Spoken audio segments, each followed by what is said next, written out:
સુરેન્દ્રનગરમાં મહિલાઓની સુરક્ષા અને સહાય માટે બનાવવામાં આવેલું નારી કેન્દ્ર આજે પોતે જ સહાય માંગી રહ્યું છે. વર્ષ 1997માં બનાવવામાં આવેલી આ ઇમારત લગભગ 30 વર્ષથી ઉપયોગની રાહ જોઈ રહી હતી, પરંતુ આશ્ચર્યની વાત એ છે કે આટલા વર્ષોમાં ન તો તેનું યોગ્ય રીતે લોકાર્પણ થયું અને ન તો પીડિત મહિલાઓ માટે તેનો ઉપયોગ થઈ શક્યો. આખરે નારી કેન્દ્ર થાક્યું અને આજે તૂટી ગયું છે.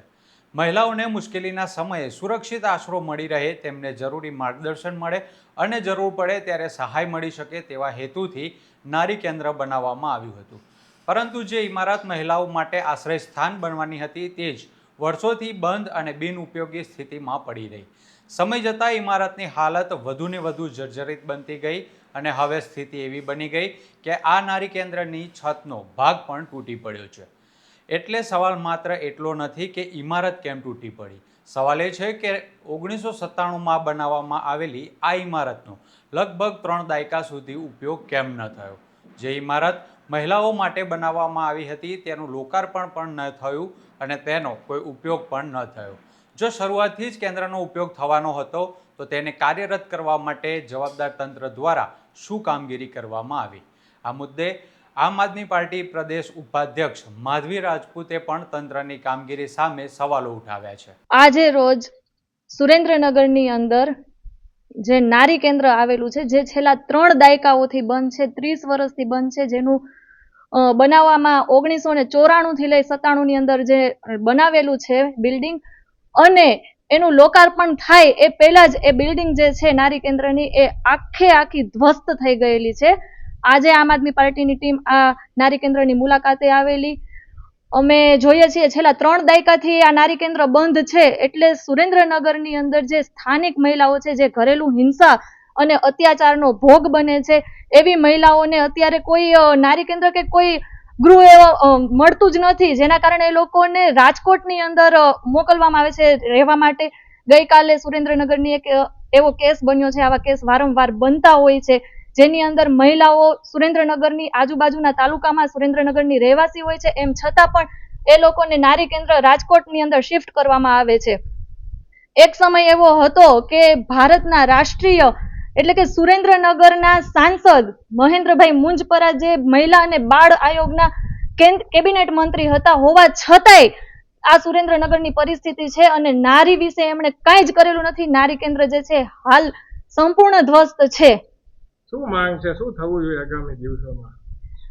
નારી કેન્દ્ર બન્યા પછી આનું લોકાર્પણ થયું જ નથી. એ પછી 6 ધારાસભ્યો ચૂંટાયેલા છે, 6 ધારાસભ્યોએ આ નારી કેન્દ્ર વિશે કોઈ જ ધ્યાન લીધેલું નથી. 2021ની અંદર કે 22ની અંદર આમ આદમી પાર્ટીની ટીમે એકવાર આવેદન પણ આપેલું છે.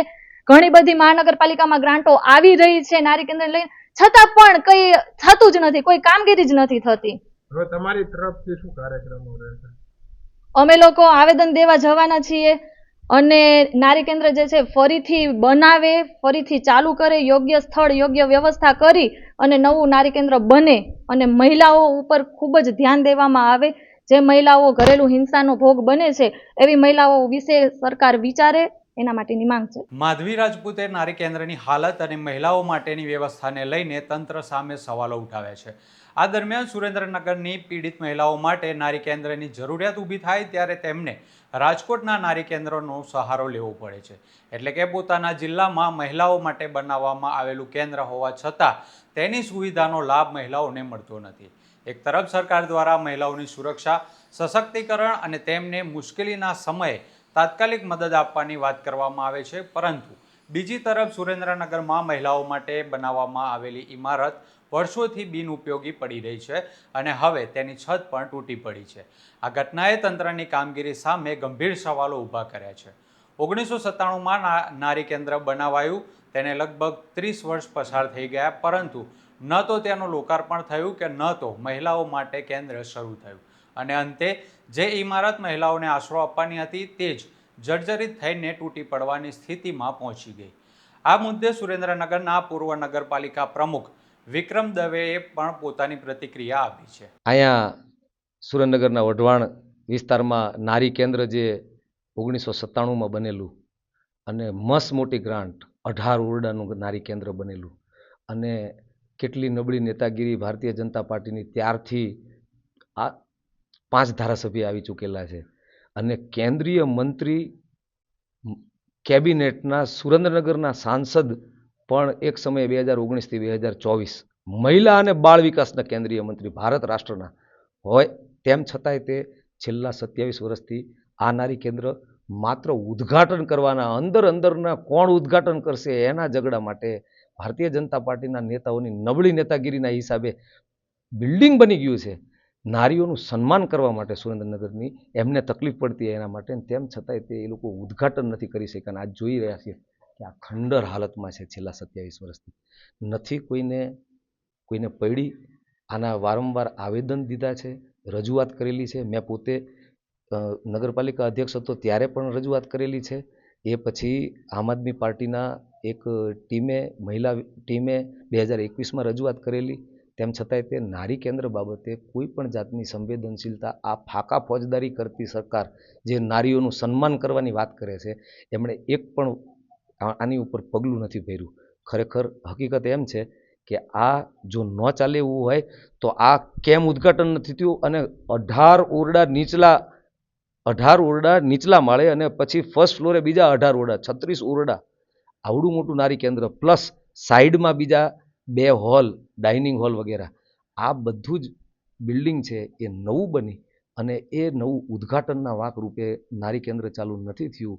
તો સૌથી પહેલાં તો જે લોકોએ આ સરકારની પબ્લિકની ગ્રાન્ટ વેસ્ટ કરી હોય અને જે રીતે આ 28 વર્ષથી 30 વર્ષથી નારીઓનું સન્માન જે થવાની વાત કરતા હતા અને સુરેન્દ્રનગરમાં નથી થતું, ડેસ્ટિટ્યૂટ વિમેન હોય, જે પીડિત વિમેન હોય, એનું કોઈ સન્માન નથી થયું અને રાજકોટ લઈ જવું પડે છે.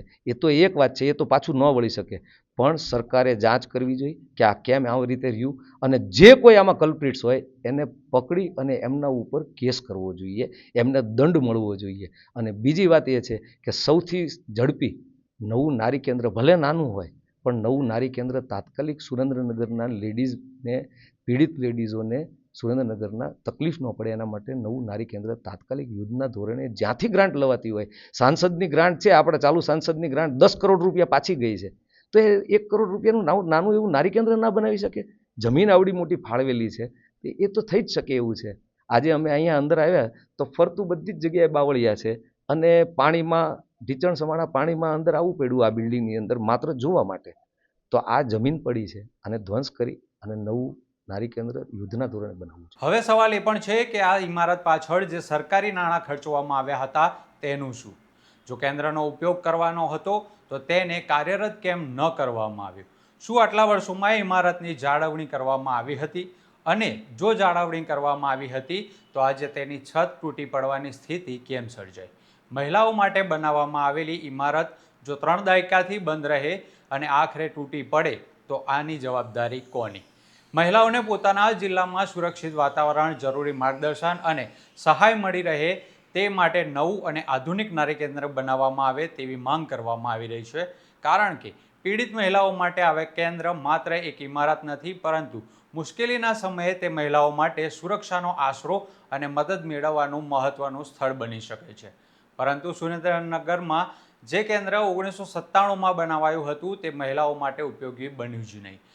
હવે જો તંત્ર ખરેખર મહિલાઓની સુરક્ષા અને સશક્તિકરણ માટે ગંભીર હોય તો માત્ર નવી ઇમારત બનાવવાની જાહેરાત નહીં, પરંતુ નારી કેન્દ્રને યોગ્ય સુવિધાઓ સાથે કાર્યરત કરવાની પણ જરૂર છે. સાથે જ જૂની ઇમારત પાછળ થયેલા ખર્ચ, વર્ષો સુધી કેન્દ્ર કાર્યરત કેમ ન થયું અને તેની જાળવણીની જવાબદારી કોની હતી, આ સવાલોના જવાબ પણ મળવા જરૂરી છે. આ પ્રકારની મહત્વની અને સચોટ માહિતી સૌથી પહેલાં મેળવવા માટે સ્વમાનને સબસ્ક્રાઇબ કરો. વિડીયો ગમે હોય તો લાઇક કરો, શેર કરો અને જોડાયેલા રહો સ્વમાન સાથે. નમસ્કાર.